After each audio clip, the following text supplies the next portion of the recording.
nangyayari dito? Sira. Ano to?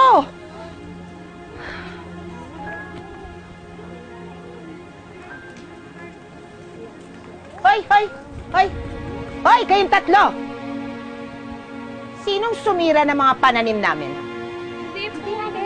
Wala kami alam. Di nyo alam?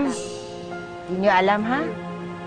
Sigurado ako natapala na yung mata't bunganga ninyo. Sige, alis! Alam mo, hindi ako magtataka kung si Scarlett ang may kagagawa nito. Anong ginagawa niyo rito? Ikaw? Anong balak mo? Ituloy mo yung naudlot mong plano dati? Aha? Anong planong pinagsasasabi mo? Hoy, Rose. Nakalusot ka lang. Kaya kung nakikita nila na magkasama kayo ni Scarlett... O bakit?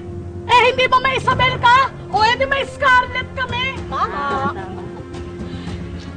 Sandali, Mayora. Hindi kami pumunta dito para makipag-away sa inyo. Nabalitaan namin kasi na nasira daw yung mga pananim nyo eh. Wow! Ang bilis naman ng radar nyo! Grabe! Kaya nga mag-o-offer sana kami ng gamot. Gusto nyo ba? Kaya ko magpadala dito kahit isang truck pa eh. Para hindi na kayo nagtatanim, napaka-old style naman yan. Ang hirap-hirap na nga ng buhay natin dito, magtatanim pa kayo, di ba? Ano ba yan? Baduy! Nanginsulto ka ba? Hindi. Naghahamon. Kasi patas na tayo. Basta wala lang makikialam. Laban kong laban. Ano? Kakasa ka ba, Isabel?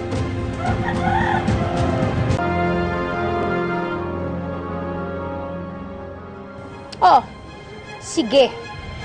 Kasi gigil na ako sa'yo. Oh. Ayan.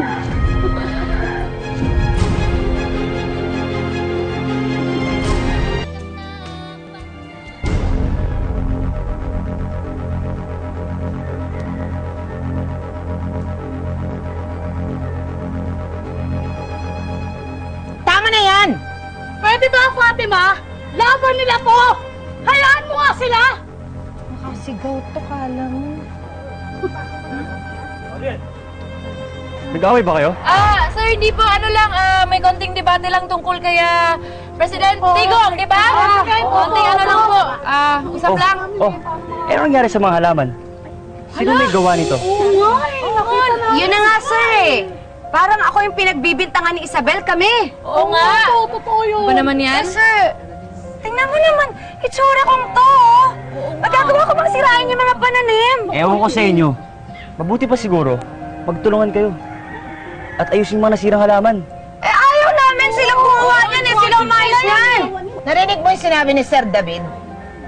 Susunod ka ba o hindi? Sunod. Ayusin nyo to ha. Pagbalik ko, maayos na to.